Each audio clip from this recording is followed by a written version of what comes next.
Hello everybody, I'm Chris Provost and you're watching Provost Park Pass.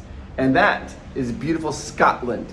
And today, our plan today is we're gonna go to Stirling, go to the Stirling Castle. Then, if there's enough time, which I'm hoping, if I can be really good with our time, then we'll maybe be able to do a little bit of hiking in Loch Lomond, because I like hiking and it'll be fun to take you guys hiking to see some sights. I got some water and some everything packed for a little hiking in the afternoon. So, first off, we're gonna go to Stirling Castle, and then from Stirling Castle, we are gonna go to Loch Lomond and do a little bit of hiking if there's enough time. And we're gonna try to do some good time management so we can get that all in today. All right, let's do this. Beautiful white puffy clouds, and we are in Scotland, guys. We're getting out the boat, and the first thing you hear is bagpipes. Amazing. Okay, we are on our way. I'm now in Stirling. I'm walking by a cemetery, walking up to the Stirling Castle. This is an exterior wall here. We're gonna go in and see it all. I learned a little bit of history about it. I'll share that, but if you know any more in the comments, we'd love to hear it. Okay, so this is a view from the Stirling Castle. It was strategically built here because it just drops off. It's built on called a crag, like a volcano crag. So you only enter the castle from one side. Let's turn this way, and now you can be able to see the garden of here at the Stirling Castle. Stirling Castle was a real castle. It was used to, and it was in a strategic location. Basically, whoever has Stirling Castle can control lots of Scotland because it gets this kind of a narrow area, and with trade going through and the rivers going through. It went back and forth between England and Scotland 8 times. The English had it, the Scottish had it, and I'll talk a little more about the history. I don't know a lot, but a little here. This is the garden area, and I'm gonna kind of walk through and show you everything I can about this amazing castle. So let me kind of explain. The Romans occupied here England and Scotland until about 500 AD. And during that time, the Romans, they kept excellent records.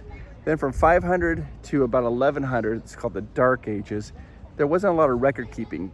This didn't keep a lot of records, so we don't know what happened at that time. King David, I guess, in around 1100 AD, he mentioned Stirling Castle. And that was the first mention of Stirling Castle in 1100 AD. So he mentioned Stirling Castle. When was Stirling Castle built? The people don't really know, because I mean, how long does it take to build a castle and all that? And he mentioned it in 1100 AD. When was it first started construction? We don't know, because that was like the Dark Ages. And so they didn't keep really good records. But it became, the castle the way it is now is mostly how it was in the 15th century. And it was a strategic strong fort. And the English and the Scottish, they fought over this castle a lot. William Wallace from Braveheart, you know, that was here at Stirling. Okay, so this is one of the entrances here. You can see, like, this is where they would have defended it. The guys up there. And we're gonna go in, I'll try to show you everything I can. It is huge. I've been told that you could spend like almost a full day here exploring the castle. And I don't have that much time because I really would like to go for a little bit of a hike. So try to get as much as we can. We're inside, about to go in. These giant poles were used for fire prevention. If a fire caught on the roof, they could reach up and scrape the fire off.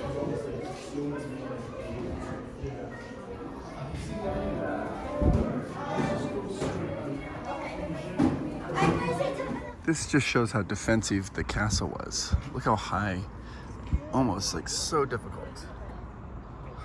So difficult. Those mounds, that's called the King's Garden. During peacetime, that's where the king would go out in that area there. Now that's a golf course now, but back then that would have been forest, and that's where they would have gone and hunted for deer and wild boar. This here would have been all the areas where like the commoners would have been and like farming. We have a very clear day, so you can see the Highlands. That's where we're gonna go hiking. And here's the back. This area here is called the Ladies' Lookout. It's where the ladies would come in and just look out at the world below. Okay, so now I'm in this little area, and they call this the Lion's Den. You see, it's like a little courtyard, right? A little courtyard here. It's called the Lion's Den. And the reason they called it a Lion's Den is King James V, in order to show like how powerful he was, captured a lion and put it here and kept the lion in this court. Hence, they called it the Lion's Den. Just had a lion walking around in here. Okay, so we're gonna go in this little area here.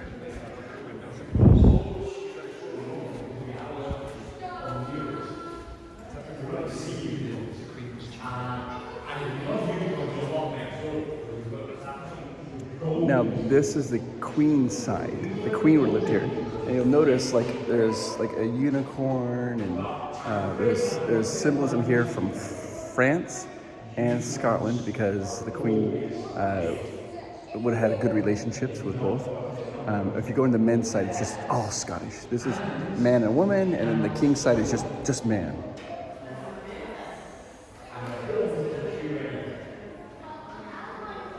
So this is the Queen's outer hall. Now we're gonna go in here into the Queen's inner hall. The Queen, she was from France, and so that's why you have a unicorn and like the kind of the Griffith and everything here. And that's why there's a little bit of French flair in here, because she was honoring her history. And unicorns are supposed to be always male, and the horn apparently they thought could cure anything. And that's where the Queen would have sat, right there. And if you look at this ceiling, her name was Mary. You can see there's paintings of her, and there's paintings of James, her husband, on the ceiling. This is the Queen's bedchamber. Look at that little area for like a little fire to keep them warm. There's their bed. Look at this.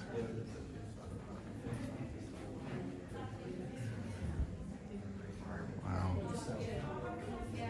Quite pretty. There's their wardrobe.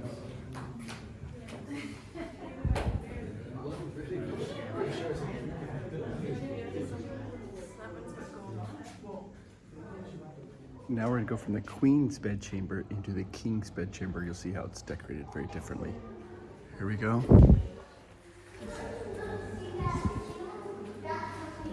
There's the King's bedchamber.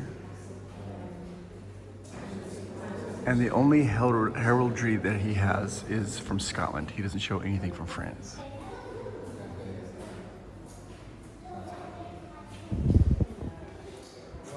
Now this is called the King's Inner Hall. Again, if you look up here, everything is from Scotland. It's more plain than his wife's. This is the King's Outer Hall. You can see again, just all Scottish. Blue, very masculine, very plain. There's a little table there from eating, and there's a little fireplace. People would wait here to request an audience with the king, and then staff would choose who would, get chosen to go into the inner hall. Yes. All right, so now we're gonna go into the Great Hall. Let's check out the Great Hall. Okay, now we're entering into the Great Hall. Whoa. This is where they'd have all the great giant parties. Okay, so this is the Great Hall. You'll see it right up front. That's where the king and queen would sit when they would have parties. This could hold up to 500 people. And they would have all the people, as the king and queen sat on a little bit of a ledge, a little bit higher than everybody else. Right up there, that's where the musicians could stand or sing or play, or also behind, the musicians could be over there to play music so that people could come in here and celebrate and have a lot of fun. Notice multiple fireplaces to keep it warm. Lots of 4 fireplaces. Really cool. And here's the windows that look out. And if you look this way, there's Miles sitting there at the King's chair. Okay, so have you ever heard the term sitting on a throne to use a toilet? Here's what you have to understand. The king and queen, when they would stand up, everybody in the hall would have to stand up. And if they left, then everybody would have to leave. Well, what would happen if they had to go to the bathroom? Well, here's their thrones. If you look right here, this lifts up. And they would have a little bucket. So the king and queen could just hover over that and go to the bathroom while everybody else would be able to stay here in the hall without having to get up. They would then close that, and then a servant would come up from behind and they would clear out the back of that. So that way they could go to the bathroom and not everybody would have to leave the hallway. Sitting on the throne. Okay, so now I'm in the chapel. Now this chapel originally would have been a Catholic chapel. Very kind of elaborate Catholic chapel, but then they had the Reformation here in Scotland and it became a Protestant chapel. These paintings up here along the wall are original from probably around the 17th century. And we've heard of Mary, Queen of Scots. She was ordained here. Now, it wasn't this building. This is the spot where she was. This building was built after she was ordained, but this is exactly where she would have been ordained, Mary, Queen of Scots. This castle's like a house, right? If you lived in a house, it gets updated and it gets more modernized and more modernized and more modernized. It's like a house. If you lived in a house for 200 years, you would change and add new things to it. That's what they've done here with this castle. This is called the Douglas Gardens, and what it was is that the Earl of Douglas was murdered, and his body was thrown into this garden. So they named the garden after him. All right, we're gonna walk along the wall. You'll notice there's no railing because the guards, they had no guards. They didn't have railings for the guards. They just would walk by, so be careful. It just overlooks the garden, and this overlooks. It's beautiful.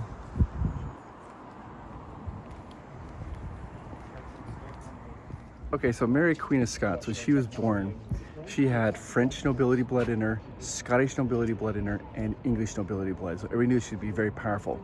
Henry VIII wanted her to marry his son. And so the Scots, they agreed upon that. And then later on, they realized that was a really bad plan. So they said, no, we're not going to do that. So Henry VIII tried to kidnap her and just bring her down so they could marry, and they wanted to protect her here in the castle. So she stayed in this castle. And when this is her whole land, but you know what? She was like 5 years old and she couldn't see anything. So they made something special for her so she could see her kingdom. She couldn't see over the wall. So what they did is they made a little hole right here so that she could peek out. This was Mary's hole so that she could peek out and see her kingdom when she was 5 years old, because she couldn't see over the walls and she couldn't ever leave the castle. So they made that for her so she could see out. So look, and this is the outer wall of the castle. It's beautiful, overlooking. These stone balls were found here in the castle, and they think that they were used, probably it was called a trebuchet, kind of like a very powerful catapult. They would launch these up and over that outer wall at the armies down below. Again, this is the outer. Look here, like the walls walking along, and you can see the cemetery out there as well. It's beautiful. Absolutely gorgeous country. And then if you look here, this is like the area where they would shoot arrows out towards the bad guys. And see, it's at angles so you could shoot many which way you're looking. And it's aiming down. So these walls were so they could defend. Okay, so what I've learned, Mary, Queen of Scots, she had a son named James. And James ended up growing up, and he became the king over England and Scotland, and kind of unified Scotland. He was the first. He became James VI. He helped design the Union Jack flag, and he thought, it's like, hey, let's unify, Scotland and England. But that's what he wanted. But the people kind of rebelled against it. It took about another 100 years for them to get it was called the United Parliament, I believe, and they ended up kind of uniting about 100 years later. This happened in 1603. 1603. Was that kind of the gist of it? That's the gist of it. Now this is the inner courtyard, and you'll see this little turret here, but you see the stone, it changes from right there, that line right there. These turrets used to go way higher, but they were damaged during the battles, so when they rebuilt them, they built them lower, and that's why the stone's different. Let's go up and check it out. Just going up.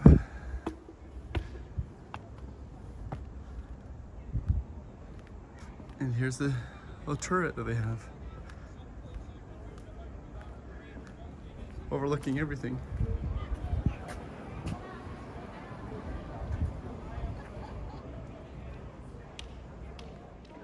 This has been really pretty. This is the Stirling Castle. Here's what I ask. If you know anything more history about Stirling or the Stirling Castle or even Scotland that you would like to share, put it down in the comments down below. And so I can learn. I'd like to learn more about this. If I get some good comments, I'll try to pin them to the top so people can see them, so that other people can be educated as well. Now, what we're gonna do is we're gonna go and take a little bit of a drive, about an hour, try to get up to the Highlands, like the mountain area, and do a little bit of hiking, which I'm very excited. I like hiking a lot, so let's go do some hiking up in Scotland together and see the beautiful nature we can up there. Let's do this. All right, so Amanda and I were talking about this. Do you see this amazing cemetery? It's just awesome. There's a little house right there, a little house that's white right there. Would you, Amanda and I were talking about it, would you want to live next to a cemetery like this or not? Amanda is like, yes. She thinks that'd be the perfect place. Yes. Absolutely, yes. Hands down. When I was in college, I lived in a town where I had to walk through a cemetery to get home after classes. Well, I didn't have to walk through the cemetery, but I could. And I would. I chose to every day because it was so peaceful. It was so peaceful and so, you know, like just spiritual, and the energy there just was so strong. And so I would absolutely 100% live there. Would you? Well, and here in Scotland too, so put it down in the comments down below if you deep would. history. It goes way further back than anything. You guys might be wondering, how are Amanda and I visiting all these really cool places in Europe? Well, we did it by going on a cruise ship. That's right, a Carnival cruise ship. And right now, Getaway Today has the absolute best prices they've ever had for cruises. The absolute best prices. Disney Cruises, Royal Caribbean, Carnival, Celebrity. It doesn't matter. All the cruises right now are at the very best prices. And you can book these for this year or next year. It's the best time to do this and get the lowest prices you can on cruises. You want to call this number 1-877-510-2929. That's 1-877-510-2929. And be sure to tell them that Provost Park Pass sent you, because if you do that, you're going to get exclusive offers you will get nowhere else. Exclusive benefits by mentioning Provost Park Pass. You'll get the best deals. You guys, cruising is so much fun. You guys will love it. Check it out. Okay, we are at Loch Lomond. Loch is a Scottish word for lake. So we've all heard of Loch Ness Monster. That's the Lake Ness Monster. We're at a lake here, the Lomond Lake, but it's called Loch Lomond, and we were hiking, and it's steep and beautiful. Look at that. Look at these steps that we're walking up. Lots of steps, huh, little guy? Green. It is. It's so green. I can't. Ooh, Miles and I have been hiking hard. I think Loch Lomond is right behind those trees. You can't quite see it yet. We'll get a little bit higher, maybe. We're hiking up here, guys. Is the Highland boundary fault line. Is it? Oh, cool. Wow. The Highland boundary fault line, guys. Okay, so you see that mountain range right there? That's called Ben Lomond, and that's the first of the Highlands. There are 288 mountains that are over 3,000 feet, and that's the first one here. And people love, they call it bagging the Lomonds. That means they're bagging the Monroes. And anything over 3,000 feet is called a Monroe, and people want to hike all 288 of them. So cool. There's another pathway, I don't know where that goes. We're at the peak here. There we are. Just gonna try to go slow so you guys can see this view. There's Loch Lomond. And then here we are back to the beginning of this little trail. I've done a lot of hiking. This is just very steep. I mean, this is like way, almost like you're walking up steps. It's just super, super steep. It's a nice sunshine day though, beautiful day. Do a little bit of hiking. We are now going to hike down a different way we came up to go to their, what they consider their beach. All right, so our guide just told us this is moss on the trees, right? The dark green's moss. But this light green is called lichen, and they love to see it. It's the only will be grow on a tree when it's not pollution. There's not a lot of pollution. When it's very polluted, the lichen dies really easy. So when there's a lot of this light green on the trees, and it doesn't hurt the trees, it's good for the trees, that it is a sign that the air is clean. So that's interesting. We are now going down. It might be hard to see, but like literally it's a steep decline.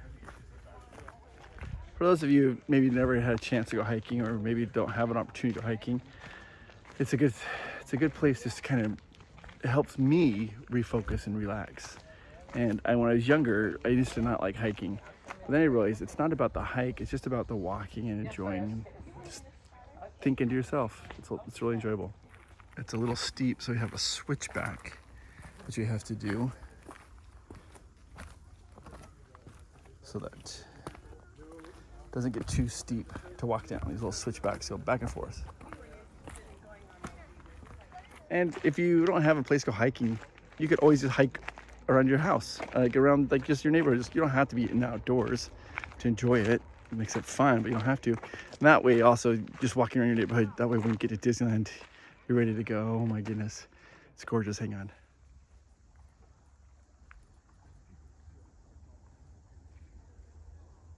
Wow. I want to just take a quick little moment while we're walking down this steep path to talk to you. And I am talking to you. I want you to know that I know that there's some of you right now who are watching this video who maybe have lost a loved one, family member, or a friend. And the sadness you feel is almost unbearable. And you wonder how you can go on. I know, I felt that exact same feeling. My advice to you is you just live your life the best that you can, so that that loved one or friend who's passed on will be proud and look down and smile and say, good job, Chris, you're living a good life. And that's just I think that's the key to happiness anyways. And it takes time. For those of you who are grieving somebody, I just want you to know that I am with you, and I understand that pain, and that I think that you're amazing. And time, it will get a little bit better. I'm not saying that time will make you forget it, because you'll never forget. That hole will always be there. But in time, you'll be able to kind of process that grieving process and just keep moving forward. And I am with you. I think you're amazing. All right, let's continue on. Look at this pathway, guys. Can you believe this? It's just us out here. Nice little path. Look how green it is. It's like almost like a jungle. It is quite steep. So when you're hiking something steep, hiking up is always preferable. Hiking down something steep, man, that's always harder on my knees. But this is quite steep. Quite. But it's absolutely gorgeous. And the air smells very clean. When you walk into the shadow area, it feels you get a nice little chill. Then when you walk into the sun, you're like, oh, it's hot. But so I love that feeling when you're hiking, going from cold to hot, cold to hot. Gotta step over this. Boop. There we go. And there, guys, is Loch Lomond. Look at this. Okay, I gotta get in the water. Now the water looks almost like it's black, but it's actually very clear, and just so clearly, it's amazing. Chris is taking off his shoes and socks. Feel the water. Look how clean, smooth it is. It's like glass today. And the lakes here often look black. It's so cool. Bloop. You are walking in. Is it freezing cold? I need help. I'm going to pick something. What? It's how would you say this in Scottish, Michael? How would you say this in Scottish? It's a wee bit chilly. Wee bit chilly. It's a wee bit. You coming out, little guy? Do you need help? Oh. I need it's gotta be rounder. Not a very good skimming stone, but we'll try. That's very good. So beautiful, guys, and the water is just smooth like glass today. Wow. Loch Lomond. I hope you guys, hey, wait a minute. Have you hit the like button yet? Okay, continue on. Thank you for doing that. Also hit subscribe. Now, before we go, we have one last thing to show you.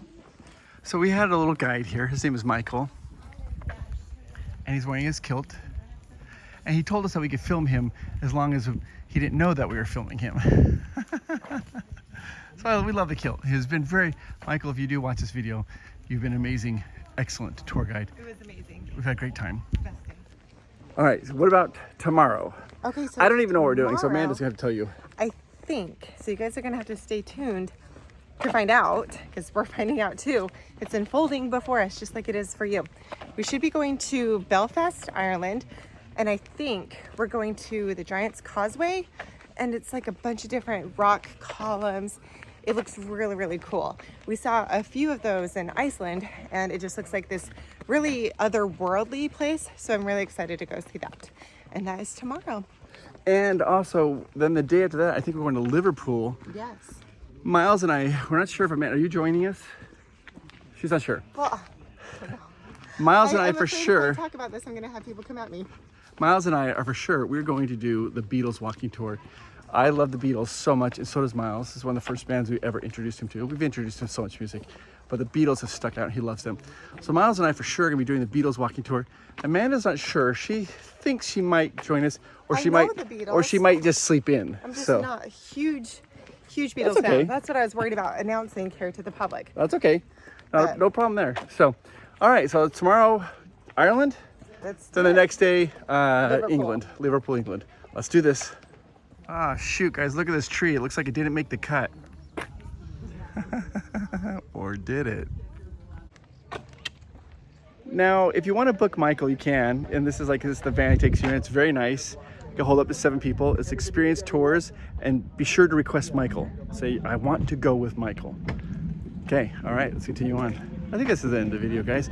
I'll see you guys tomorrow when we are in Ireland. And then Miles and I are really looking forward to Liverpool.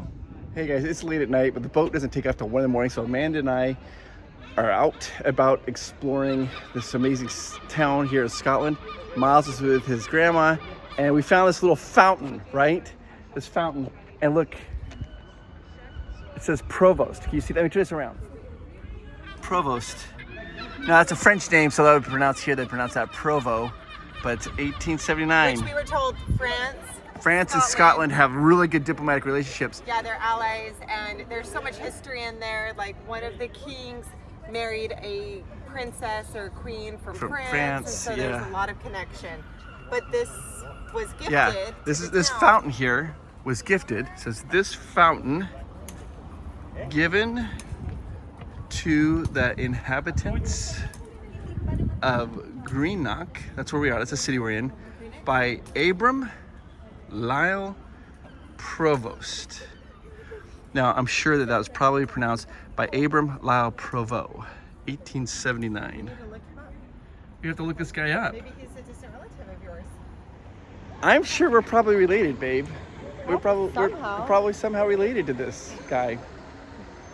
Look at this. This is a little church.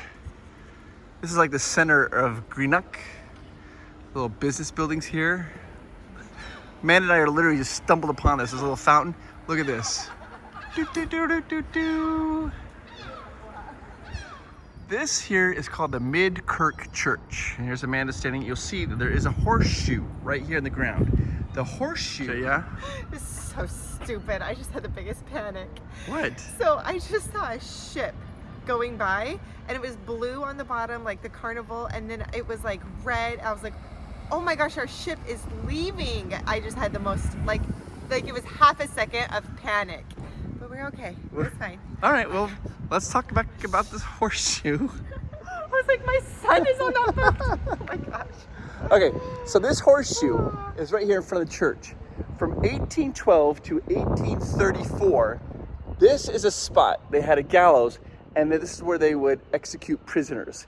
And everybody, they said that the whole area, this whole pavilion, would gather people here to enjoy the spectacle of that, I guess. But in 1834, they passed a law saying that all executions had to be taking place in prison, so they don't do that anymore. But that's the spot that they would do it, right there. I don't think enjoy is No, they would come here and cheer. That's what they said. People would cheer. They're like, get all riled up and everything for it. wrong with people. Yeah, right here in front of the church. Right there. A man is standing right here. Boom. Scotland was amazing. Do-do-do-do. We went to Stirling Castle, learned a little history. Then, can you believe it? We were able to go hiking. We made it to Loch Lomond, and Loch is just a Scottish word for lake. So we made it to Lake Lomond, and then we went and saw the Provost little area. It was amazing.